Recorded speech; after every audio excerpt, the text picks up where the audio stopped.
तो दर्शकों 2025 का वर्ष होने जा रहा है और हम सब इसमें जल्दी ही प्रवेश करेंगे और ये हमारे मन में कौतूहल बना रहता है, जिज्ञासा बनी रहती है कि वर्ष हमारे लिए कैसे रहेगा, क्योंकि जो भी ग्रह गोचर की स्थिति बनती है उसका परिणाम हमारे जीवन में निश्चित तौर से देखने को मिलता ही है। और वैसे भी नए वर्ष में जो 2025 का वर्ष है उसमें बहुत बड़ा राशि परिवर्तन होने जा रहा है। जो मुख्य 4 ग्रह अपना राशि परिवर्तन करें तो इसका प्रभाव तो निश्चित तौर से देखने को पड़ेगा। साथ ही ये आप हमें समझना चाहिए कि इनकी जो एनर्जी है नक्षत्र के हिसाब से, राशि के हिसाब से किस प्रकार हमारे जीवन में प्रभाव डालेगी। हरे कृष्ण दर्शकों, वैदिक एस्ट्रो केंद्र में आपका स्वागत है। मैं ज्योतिष आचार्य पूजा। हमारी वार्षिक राशिफल देश की श्रृंखला में भी हम लगभग आखिरी पड़ाव में पहुंच चुके हैं। हमने अब तक आपको 9 राशियों के बारे में बता चुके हैं और आज की वीडियो में चर्चा करेंगे हमारी 10वीं राशि मकर राशि के बारे में। यानी मकर राशि के जातकों के लिए 2025 का वर्ष कैसे रहेगा, जो भी ग्रह गोचर की स्थिति बनेगी वे आपके स्वास्थ्य में किस प्रकार का प्रभाव डालेगी, यानी किस प्रकार के उतार चढ़ाव से आपको गुजरना पड़ सकता है, क्या कुछ समाधान मिलेगा या कुछ सावधानी बरतनी है, ये हम समझेंगे। साथ ही आपके शिक्षा और करियर के लिए कैसा रहेगा 2025 का वर्ष, किस प्रकार के उतार चढ़ाव से गुजरेंगे, ही साथ ही क्या नई संभावना बनेगी। इसके अलावा कार्य क्षेत्र का माहौल कैसा रहेगा, क्या ग्रोथ के, क्या प्रमोशन के चांसेस मिलेंगे आपको, नई नौकरी के लिए कैसा रहेगा 2025 का वर्ष। इसके अलावा व्यवसाय बिजनेस के लिए कैसा जाने वाला है 2025 का वर्ष, फाइनेंशियल सेक्टर के लिए। इसके अलावा अन्य क्षेत्र में किस प्रकार की गतिविधि आपको देखने को मिलेगी। इसके अलावा जो सबसे जरूरी आपके जो प्रेम संबंध है, लव रिलेशनशिप के लिए कैसा रहेगा 2025 का वर्ष। आप लोग के संबंध में एक प्रांगणता देखने को मिलेगी, मजबूती देखने को मिलेगी या कुछ प्रॉब्लम या समस्या देखने को मिलेगी। इस प्रकार से समझेंगे हम आपके विवाहित जीवन के लिए भी कैसा रहेगा 2025 का वर्ष, यानी जो पहले से विवाहित दंपति है उनके लिए कैसा रहेगा, क्या संतान प्राप्ति का योग बनेगा। तो ये हम पूरे विश्लेषण के साथ आपके सामने प्रस्तुत करेंगे। साथ ही कुछ उपाय बताएंगे जो ज्योतिष प्रमाणिक उपाय, तो इसको आपको जरूर करना है।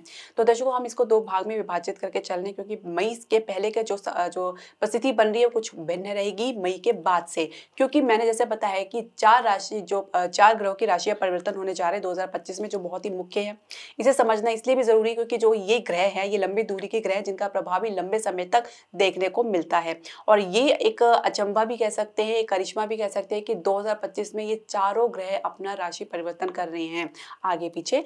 और इसके अलावा जो इनका प्रभाव आपको देखने को मिलेगा वो तो हम विश्लेषण के साथ देंगे। साथ ही मकर राशि वालों के लिए काफी सुखद वाली बात होने वाली है कि वे अब 7.5 से बाहर निकलने वाले हैं, यानी 29 मार्च को वो 7.5 से बाहर निकलेंगे जब वो शनि राशि परिवर्तन करेंगे उनके लग्नेश। और अभी जो ग्रह गोचर की स्थिति बनने जा रही है शुरुआत में वो आपके राशि के अनुसार और लगन के अनुसार आप देख सकते हैं। देखिए राशि के अनुसार आपके व्यक्तिगत जीवन में जो आपके मानसिक स्तर पे जो प्रभाव डालते हैं, और जो अगर आप लगन से देखते हैं तो आपके फिजिकली तौर पे यानी शारीरिक तौर पे जो उसका प्रभाव देखने को मिलता है। तो ये थोड़ा सा डिफरेंस हम समझते हैं। और ये जो कई लोग अक्सर हमसे पूछते हैं कि हम राशि से देखें या लगन से देखें, तो आप राशि और लगन दोनों से देख सकते हैं। तो अब जो ग्रह गोचर की स्थिति बनने जा रही है शुरुआत में वो इस प्रकार है। लग्नेश शनि आपके द्वितीय भाव में गोचर करें लगभग 2.5 वर्ष से, और यहाँ पे इनकी जो युति बनेगी शुक्र की शुरुआत में। इसके अलावा राहु आपके द्वितीय भाव में गोचर कर रहे हैं और केतु आपके नवम भाव में गोचर कर रहे हैं। बृहस्पति आपके पंचम भाव में वक्री अवस्था में है, मंगल आपके सप्तम भाव में नीच अवस्था में है, सूर्य और बुध आपके द्वादश भाव में है और यहाँ पे ये धनु राशि में है। अब आप कुछ परिवर्तन तो देखेंगे ही, लेकिन जो मुख्य परिवर्तन जो होने जा रहा है वो है 4 फरवरी को, जहाँ पे बृहस्पति वक्रत्व से यानी वक्री अवस्था से बाहर होकर मार्गी होंगे, डायरेक्ट होंगे। ये काफी राहत वाली बात होगी, खासकर आपके पंचम भाव में अगर बृहस्पति का संबंध बन रहा है वक्री ग्रह से, किसी का भी वक्री ग्रह से संबंध बनता है तो ये आपके करियर को प्रभावित करती है, शिक्षा को प्रभावित करती है, आपके निर्णय लेने की क्षमता को प्रभावित करती है और रिलेशनशिप को भी प्रभावित करती है। तो ये वक्रत्व से बाहर निकल रहे हैं और मार्गी होंगे। उसके बाद जो मुख्य राशि परिवर्तन होगा वो 29 मार्च को होगा, जिसमें जो आपके लग्नेश शनि है वो आपके तृतीय भाव में प्रवेश कर जाएंगे। यहाँ पे राहु के साथ इनकी युति रहेगी शुरुआत में, और ये थोड़ा समय आपके लिए थोड़ा नाजुक रह सकता है, थोड़ा डेलिकेट रह सकता है। और 14 मई को जो मुख्य राशि परिवर्तन होगा बृहस्पति का होगा, आपके पंचम भाव से निकल के वो छठे भाव मिथुन राशि में प्रवेश कर जाएंगे। उसके ठीक 4 दिन बाद 18 मई को राहु केतु भी राशि परिवर्तन करेंगे, जहां पे राहु कुंभ राशि में जाएंगे और केतु आपके सिंह राशि यानी अष्टम भाव में और आपके द्वितीय भाव में जाएंगे। तो ये आप राशि परिवर्तन जो मुख्य तौर से आप देखेंगे, जिसका असर ना सिर्फ व्यक्तिगत जीवन में बल्कि विश्व पटल में वैश्विक स्तर पर भी देखने को मिलेगा ही मिलेगा। तो इसका प्रभाव तो आपको देखने को मिलेगा ही। साथ ही ये मई से पहले का जो परिस्थिति है वो मई के बाद की जो परिस्थिति कंप्लीटली अलग होने वाली है, भिन्न होने वाली है। और जो और मुख्य जो राशि परिवर्तन होंगे वो मंगल का होगा। मंगल इस बार काफी चौंकाने वाले हैं, क्योंकि मंगल लंबे समय तक कर्क राशि में रहेंगे और मिथुन राशि में रहेंगे। तो अभी तो फिलहाल मंगल जो है नीच अवस्था में कर्क राशि में है। जनवरी में ये वक्री अवस्था में होते होते ये आपके पुनः छठे घर में चले जाएंगे, मिथुन राशि में। यहाँ पे अप्रैल तक रहेंगे और फिर मार्गी होंगे, और फिर अप्रैल में ये आपके आ जाएंगे सप्तम भाव में पुनः कर्क राशि में, और फिर जून तक आप कह सकते हैं ये रहेंगे, और फर्स्ट वीक ऑफ जून में ये आपके आ जाएंगे अष्टम भाव में सिंह राशि में। अब इनकी ये जो गतिविधि है वो आप कह सकते हैं जून तक, आधे साल तक आपको ऐसे देखने को मिलेगी, मिथुन राशि और कर्क राशि। तो ये थोड़ा आपको चौंका सकते हैं, इनके परिणाम आपको चौंका सकते हैं। इसके अलावा और जो अन्य राशि है, जो अन्य ग्रह है, वो राशि जो परिवर्तन करेंगे वो जल्दी ही करते हैं, तो इसका उनका प्रभाव जल्दी आपको देखने को मिलेगा और जल्दी आप इस प्रभाव से मुक्त भी होते हैं। तो दर्शकों, जो जैसे मैंने बताया कि हम इसको 2 भाग में विभाजित करके चल रहे हैं, तो शुरुआत तो हम आपके स्वास्थ्य करेंगे, लेकिन शुरुआत करने से पहले मैं आपसे एक निवेदन करना चाहूंगी कि आप हमारे चैनल को सब्सक्राइब करें, बेल नोटिफिकेशन जरूर प्रेस करें। इसके अलावा आप हमारे चैनल को लाइक और शेयर जरूर करें। स्वास्थ्य की यदि हम बात करें तो देखिए, लग्नेश आपके द्वितीय भाव में गोचर कर रही हैं, राहु आपके तृतीय भाव में। तो राहु कहीं ना कहीं इसके कारक माने गए। 3, 6, 11 में राहु का प्रभाव बहुत अच्छा रहता है। आपके साहस में वृद्धि तो देखने को मिलती है, पर कहीं ना कहीं इस साहस को आप गलत दिशा में अगर ले जाते हैं तो ये आपको गलत दिशा में भटका भी सकता है। तो एक संगति अच्छी होनी चाहिए, सोच विचार अच्छा होना चाहिए, कॉन्शियस लेवल यानी विवेक शक्ति भी अच्छी डेवलप होनी चाहिए। तो उसके लिए आपको मेडिटेशन, ध्यान अवश्य करना चाहिए। सूर्य बुध आपके द्वादश भाव में गोचर करें तो कुछ आपको स्किन से रिलेटेड प्रॉब्लम या कुछ स्किन इरिटेशन, इन्फेक्शन की समस्या देखी जा सकती है, कुछ वीकनेस या इम्यूनिटी की समस्या या आंखों की समस्या, कुछ ये छोटी मोटी अस्थायी समस्या शुरुआत में आपको देखने को मिल सकती है। इसके अलावा मंगल जो नीच के सप्तम भाव में गोचर करने की दृष्टि आपके लगन पे पड़ रही है, कहीं ना कहीं आप एजिटेटेड हो रहे हैं, आप किसी के उकसावे में आ रहे हैं, और अपने भावनाओं को व्यक्त ना करने की जो चिड़चिड़ाहट, झुंझलाहट आपके भीतर देखी जा सकती है। और इसकी वजह से कहीं ना कहीं इसका असर आपके आसपास के लोगों के साथ रिलेशनशिप में भी देखा जा सकता है। बृहस्पति वक्री अवस्था में पंचम भाव में गोचर कर रहे हैं और कहीं ना कहीं पाचन को प्रभावित कर सकते हैं, स्लो डाइजेशन की समस्या देख सकते हैं, जिसमें वात की समस्या या वात की अधिकता देखी जा सकती है, जहाँ भोजन पचाने में थोड़ा दिक्कत का सामना करना पड़ सकता है, या घनिष्ठ भोजन में से आपको दिक्कत हो सकती है, जिसकी वजह से कुछ घबराहट या चेस्ट में कंजेशन या भारीपन की समस्या देखी जा सकती है। 4 फरवरी को बृहस्पति आपको वक्री अवस्था से बाहर निकलेंगे, थोड़ी राहत आपको जरूर देखने को मिलेगी, लेकिन फिर भी खान पान को जितना उचित रखेंगे उतना ही बेहतर रहेगा। केतु की दृष्टि आपके पंचम भाव में भी, आपके पंचम भाव में तो पड़ रही है, साथ ही लगन में भी पड़ रही है। तो कहीं ना कहीं आपके भीतर लोगों के प्रति या आसपास के लोगों के प्रति एक डिटैचमेंट, मन उच्चाटन की स्थिति भी देखी जा सकती है। कुछ तनाव इस प्रकार से बनते हैं जहाँ पे लोगों के साथ आपके जो कनेक्शन है वो लूज होते जाते हैं, वो कहीं ना कहीं उनमें डिस्टेंस देखने को मिलता है। तो ये प्रकार आप देख सकते हैं।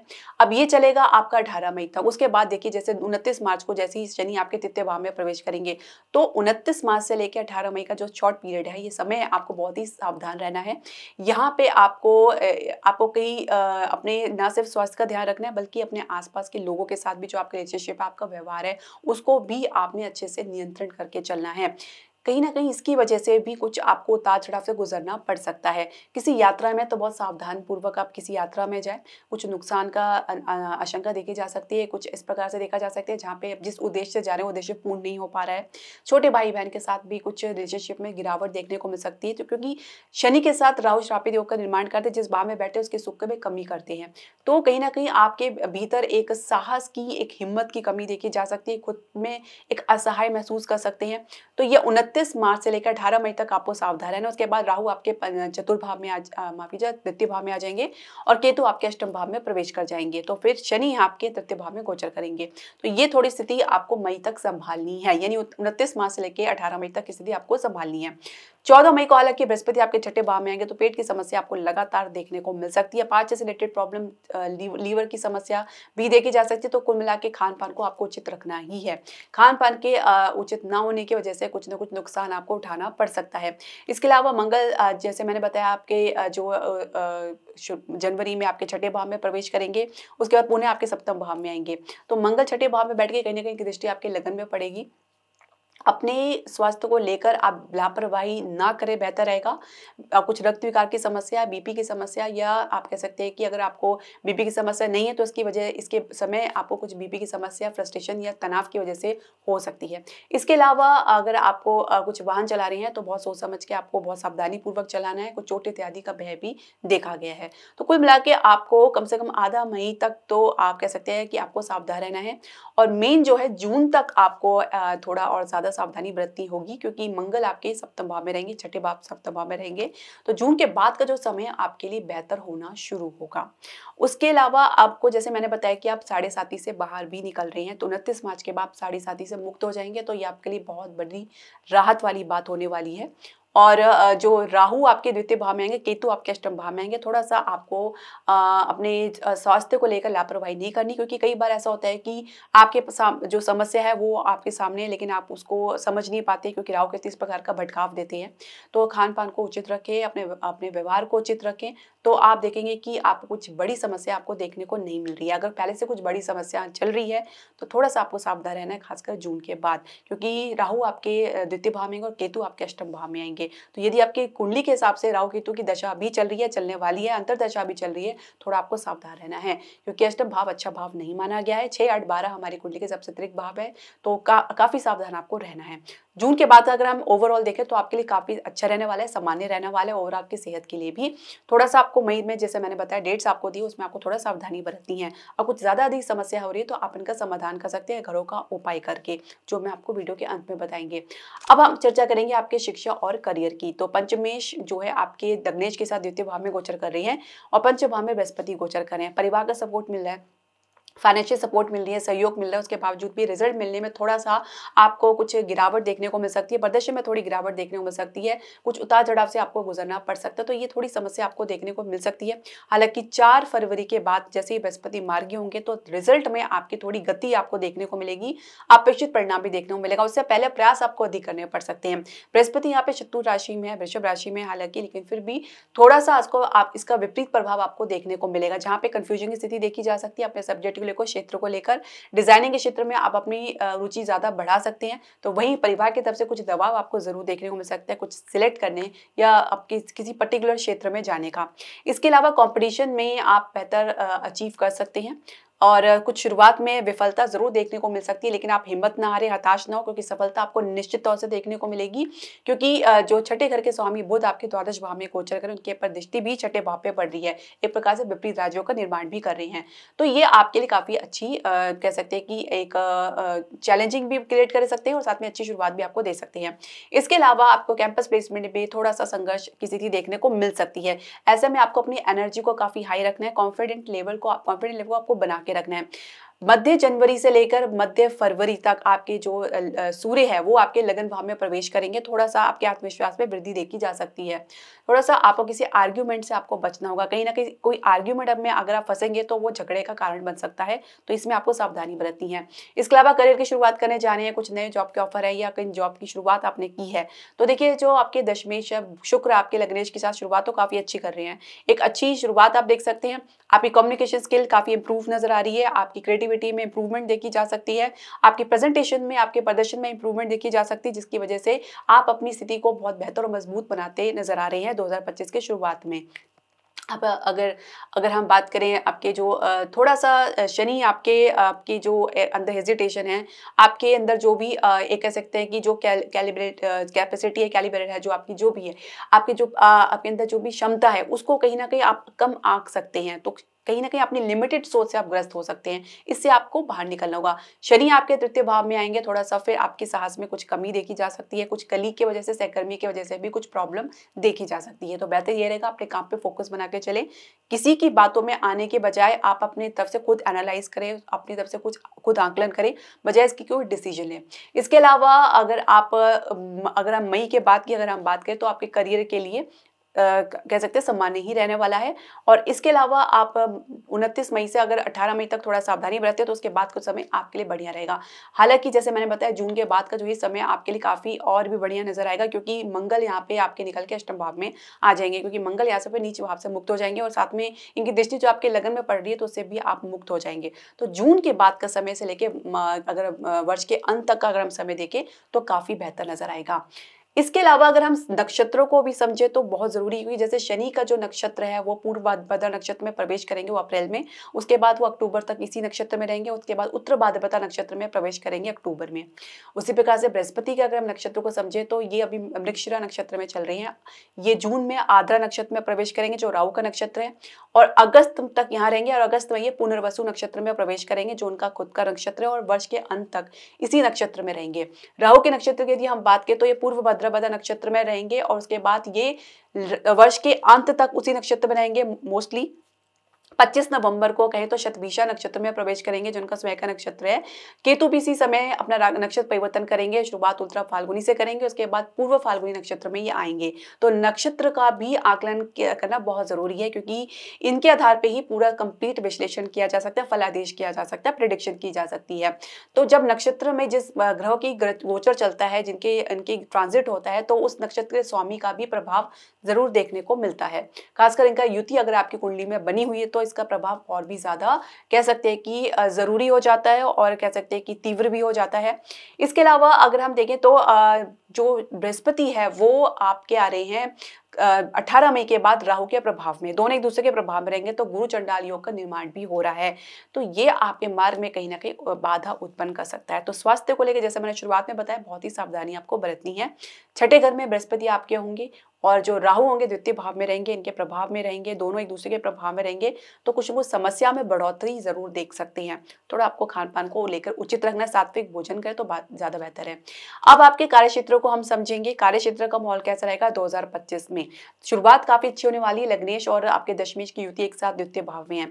आप अपनी वाणी से एक दूसरों का हृदय जीत सकते हैं, आप किसी को इंप्रेस कर सकते हैं। थोड़ा आत्मविश्वास में कमी जरूर देखी जा सकती है। तो अधिकारी के साथ, सीनियर बॉस के साथ थोड़ा सा एक मिसकम्युनिकेशन या गलतफहमी की शुरुआत देखी जा सकती है, तो इसकी वजह से थोड़ा डिस्टेंस गैप देखा जा सकता है। मध्य जनवरी से लेकर मध्य फरवरी तक का समय आपके लिए बढ़िया है। आपके और आपके जो सीनियर अधिकारी उनके बीच में भी जो दूरी है उसको भी खत्म करने का यह प्रोसेस शुरू होगी। इसके अलावा आत्मविश्वास में वृद्धि रहेगी, आपकी कम्युनिकेशन स्किल इंप्रूव रहेगी, साथ ही कुछ प्रमोशन के लिए, ग्रोथ के लिए चांसेस आपके लिए बनेंगे जनवरी में। और जनवरी में से लेकर अप्रैल तक का जो समय है वो थोड़ा आपके लिए सही रहेगा। फिर अप्रैल में के से लेकर जून तक थोड़ा आपको सावधानी बरतनी है। उसके बाद जून के बाद फिर आपके लिए प्रमोशन ग्रोथ के चांसेस ज़्यादा स्ट्रॉन्ग बनते नजर आ रहे हैं। तो ये जो अंतराल आपको देखने को मिलेगा इसमें ही आपके काम बनेगा। बाकी अप्रैल से लेकर जून तक थोड़ा सा आपको अपनी एनर्जी को हाई करके चलना है और किसी की बातों में नहीं आना है। थोड़ा सेटिस्फेक्शन अपने अंदर रखें, धैर्य अपने अंदर रखें, ये बहुत ज़रूरी है, क्योंकि अधीर होकर अपना काम खराब कर सकते हैं। इसके अलावा अगर आप नई जॉब के लिए प्रयास कर रहे हैं तो आप मध्य जनवरी के बाद अगर जो समय है वो आपके लिए ज़्यादा बेहतर रहेगा। उसके बाद आप देखेंगे कि आपको अच्छी ग्रोथ और आपको एक अच्छी प्लेसमेंट आपको देखने को मिल सकती है। साथ ही अगर 29 मार्च से लेकर 18 मई का समय जो आपके लिए थोड़ा सा एक कह सकते हैं कि पॉजिंग पीरियड रह सकता है, जिसमें आपको एक आकलन करना है, विश्लेषण करना है। ऐसे में कोई डिसीजन ना ले तो बेहतर रहेगा, क्योंकि गलत डिसीजन हो सकते हैं, किसी समस्या में भी पड़ सकते हैं और आप डिसीजन लेने में अपने आप को समर्थ महसूस भी नहीं करेंगे। तो आप कुछ गलत जगह पे अपनी हिम्मत या साहस दिखा सकते हैं जहाँ पे कोई ज़रूरी नहीं है। एक तरह से कह सकते हैं कि कुछ गलत प्रतिक्रिया दे सकते हैं, कुछ अधीर होकर कुछ ऐसा बोल सकते हैं, या कुछ आप अपने काम को इस प्रकार से दिखा सकते हैं जिसकी वजह से भी कुछ आपको समस्या देखने को मिल सकती है। तो सावधान रहें, उतना ही कमिटमेंट दे जितना कि आप कंफर्टेबल महसूस करते हैं पूरा करने में। किसी कलीग या सहकर्मी के साथ उतना ही आप अपना संबंध को रखें जितना कि एक हेल्दी रिलेशनशिप, जो कि एक हेल्दी वातावरण को बनाता हो, बजाय इसके कि ज़्यादा इन्वॉल्वमेंट दिखाएं किसी के काम में, अपने काम में फोकस बनाएं तो ज़्यादा बेहतर रहेगा। किसी कलीग का आप षड्यंत्र का शिकार भी हो सकते हैं, इसकी भी संभावना बनी हुई है। तो कुछ शुरुआत ऐसे लग सकती है कि आपके अपने हैं, पर बाद में पता लगता है कि वो कहीं आपके भीतरी घात कर रहे हैं या आपके पीठ पीछे छुरा घोंप रहे हैं। तो इस प्रकार थोड़ा सा आपको देखने को मिल सकता है, तो सावधान रहने की आवश्यकता है। आप नई नौकरी का प्रयास जो है वो मैंने जैसे बताया कि जनवरी और उसके बाद अप्रैल के से लेकर जून तक के बाद का जो समय वो बेहतर रहेगा। अब 14 मई को जो है 29 मार्च को तो आपके लग्नेश आपके जो द्वितीय भाव में आएंगे और 14 मई को बृहस्पति आपके छठे भाव में आएंगे और 18 मई को राहु और केतु आपके जो है द्वितीय भाव अष्टम भाव में आएंगे। तो थोड़ा सा राहु आपके द्वितीय भाव में बैठ के दशम भाव में दृष्टि डालने से आपके फाइनेंशियल जो पोजीशन है जो भी उसको थोड़ा सा वो कह सकते हैं कि आप अपने प्रस्ट कर सकते हैं। थोड़ा सा उसमें आप फ्लक्चुएशन देख सकते हैं, थोड़ा उतार चढ़ाव देख सकते हैं, तो जिसकी वजह से भी थोड़ा सा आप हताश निराश हो सकते हैं। देखिए राहु जब भी दृष्टि डालते हैं दशम भाव में तो कहीं ना कहीं ये इंस्टेबिलिटी को दर्शाता है, एक ठहराव में कमी लाता है, क्योंकि कहीं ना कहीं इसकी वजह से एक सेटिस्फैक्शन की कमी देखी जा सकती है, जिसकी वजह से सही चल रही स्थिति भी आपको उल्टी नजर आती है और गलत नजर आती है। एक प्रकार से दृष्टि भ्रम या कुछ इस प्रकार से आपकी समझ आप देख सकते हैं जहाँ पे आप निर्णय लेने नहीं पा रहे हैं कि सही क्या है गलत क्या है, किस कंफ्यूजन की स्थिति में, दुविधा की स्थिति में कुछ गलत ही निर्णय ले लेते हैं। मन नहीं लगना, काम में किसी प्रकार की आपको उलझन महसूस होना या कुछ गिरावट देखना अपने मन को लेकर, तो इस प्रकार की समस्या आपको देखने को मिल सकती है। यही वजह होती है कि आपके काम में इंस्टेबिलिटी देखा जा सकता है, ठहराव की कमी देखी जा सकती है। राहु कहीं ना कहीं आपको इस प्रकार की समस्या में डाल सकते हैं, तो बहुत ही सावधान रहने की आपको आवश्यकता है। फाइनेंशियल डिपेंडेंसी भी देखी जा सकती है जब भी राहु द्वितीय भाव में गोचर करते हैं और केतु आपके अष्टम भाव में गोचर करते हैं, तो थोड़ा सा आपको ही सावधान रहना है। कोई भी निर्णय जल्दबाजी में ना ले जब तक आपके पास दूसरा बेटर ऑप्शन ना हो। और इसके अलावा जैसे मैंने बताया ग्रोथ और प्रमोशन के चांसेस आपको जून के बाद बेहतर देखने को मिलेगा। जनवरी से लेकर अप्रैल तक का छोटा पीरियड आपके लिए थोड़ा सा बेहतर रहेगा। उसके बाद अप्रैल से लेकर जून के बाद का जो महीना है वो आपके लिए प्रमोशन ग्रोथ के लिए काफी बेहतर रहेगा। और आपके जो वर्ष के अंत तक भी आप कह सकते हैं कि अचानक कुछ लाभ के संकेत आपको देखने को मिलेगा। ये स्थिति थोड़ा सा आपके लिए जून से लेकर और वर्ष के अंत तक थोड़ी सी आपके लिए बेहतर नजर आएगी। अगर हम बात करें मई से पहले की, तो उससे पहले का जो समय वो आप जून के बाद की अगर हम बात करें तो ज्यादा बेहतर नजर आ रहा है। तो जैसे मैंने बताया सावधानी आपको बरतनी है। व्यवसाय बिजनेस के लिए कैसे रहेगा 2025 का वर्ष? सप्तम भाव में मंगल गोचर कर रहे हैं। थोड़ी एक आपके कह सकते हैं कि एक कर्क राशि है जो जली तत्व की राशि और मंगल अग्नि तत्व के ग्रह है, तो कहीं ना कहीं ये यहाँ पे थोड़ा अनकंफर्टेबल फील करते हैं। कुछ डिसीजन लेने में अड़चन देख सकते हैं। आपके बिजनेस पार्टनर के साथ भी कुछ मतभेद बन सकते हैं, उभर सकते हैं। कुछ इस वजह से भी कुछ काम में दिक्कत देखी जा सकती है, परफॉर्मेंस में दिक्कत देखी जा सकती है। फाइनेंशियल सेक्टर में भी कुछ मजबूती में कमी देखी जा सकती है। हालांकि कुछ जनवरी के बाद कुछ राहत आपको जरूर देखने को मिलेगी, पर अप्रैल के बाद और जून तक का जो समय है वो थोड़ा सा आपके फाइनेंशियल सेक्टर के थोड़ा चैलेंजिंग और चुनौतीपूर्ण रह सकता है। अब शेयर मार्केट के अलावा अगर हम बात करें रियल एस्टेट में, प्रॉपर्टी के बिजनेस में भी थोड़ा सा आपको सावधानी बरतनी है।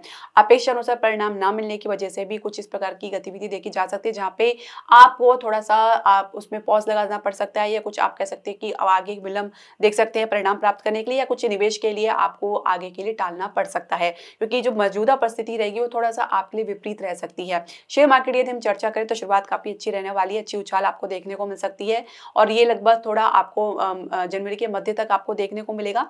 उसके बाद थोड़ा सा फिर फ्लक्चुएशन देखा जा सकता है, उसके बाद फिर ये थोड़ा सा उतार चढ़ाव आपको जरूर देखने को मिलेगा।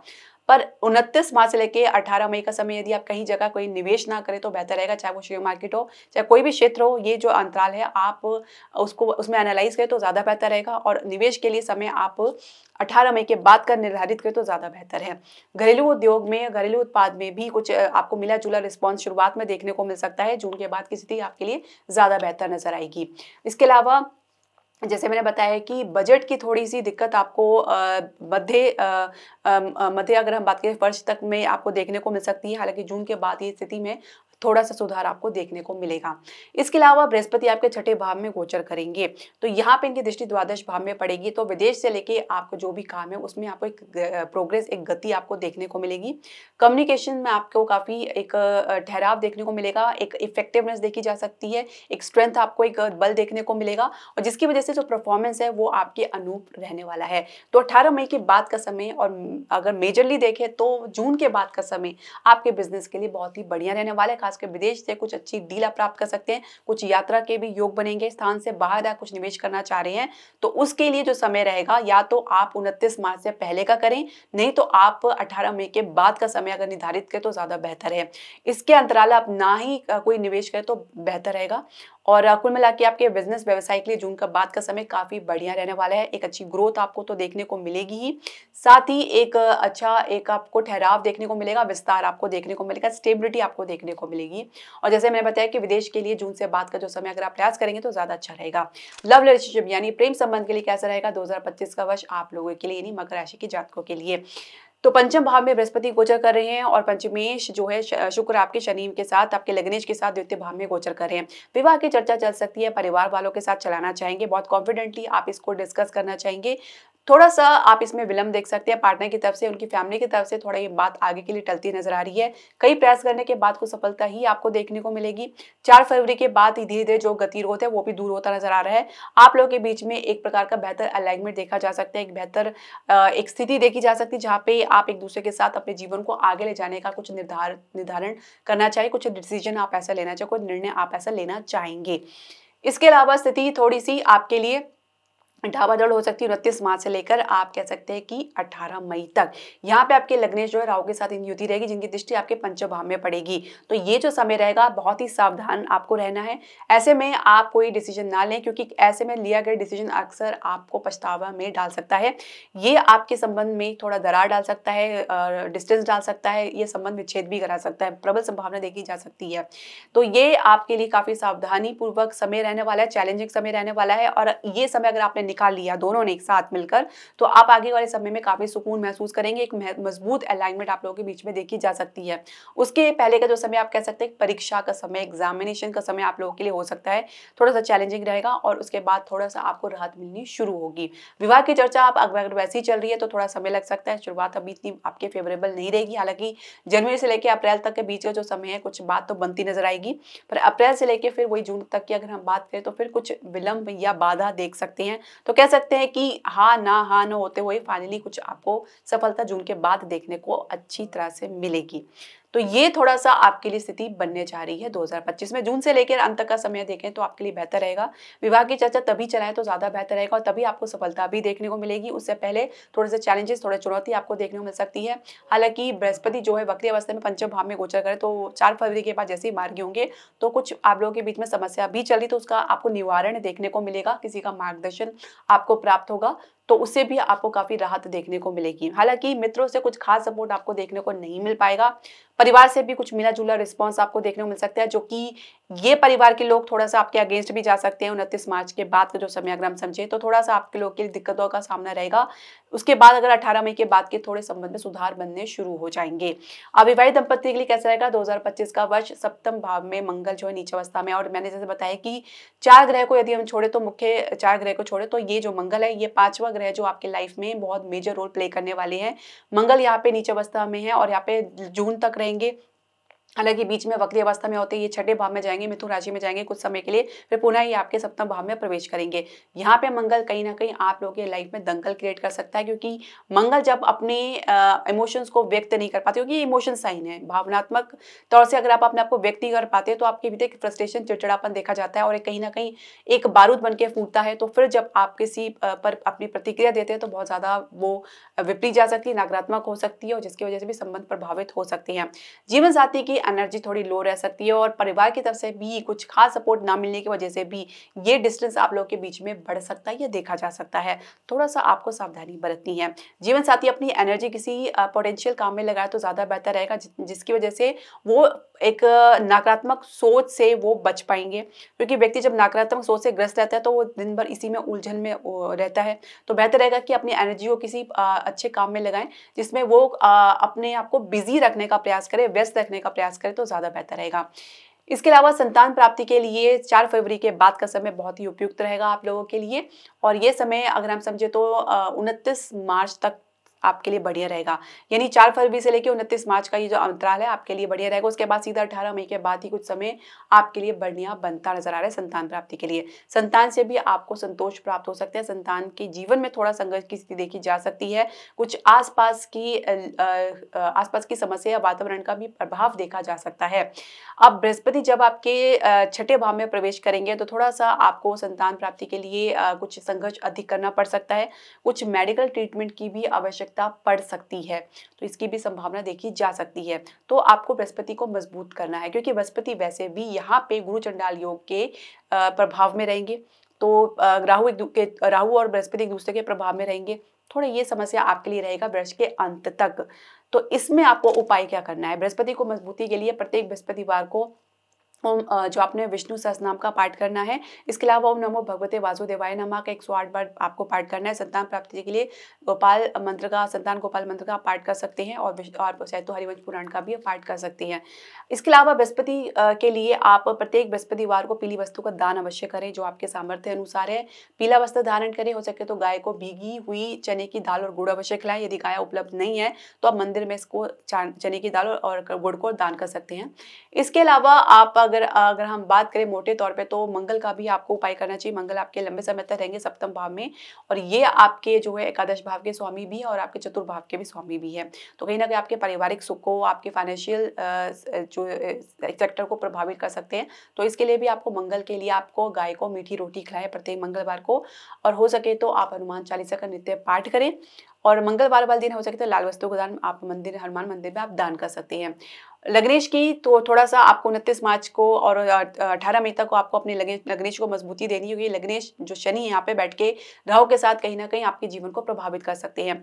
तो इसके लिए आपको शनिवार का आप चाहे तो तिल तेल का दान कर सकते हैं, या तो किसी गरीब मजदूर की आप खाने से, भोजन से या कपड़े से या किसी अन्य तरह से आप उनकी मदद कर सकते हैं। मजदूरों की आप मदद कर सकते हैं, जैसे किसी को चाय पिला दी या कुछ इस प्रकार की आप देख सकते हैं। जैसे सर्दी है तो किसी को शॉल या कंबल दे दिया अगर आपका सामर्थ्य है किसी गरीब व्यक्ति को, तो ये भी अच्छा है। और किसी बूढ़े व्यक्ति को भी दवाई से, भोजन से आप मदद कर सकते हैं। आपके शनि जो है लग्नेश आपसे हमेशा प्रसन्न रहेंगे। तो दर्शकों, ये उपाय अपनी श्रद्धा विश्वास के साथ पूरे वर्ष करें तो आपको इसका प्रभाव जरूर देखने को मिलेगा, और ऐसा हो नहीं सकता कि जब वो आप उपाय करें उसका प्रभाव आपको देखने को ना मिले। तो दर्शकों, आपके जो भी प्रश्न, सजेशन या क्वेरी आप हमारे कमेंट बॉक्स में जरूर डालें। हरे कृष्णा।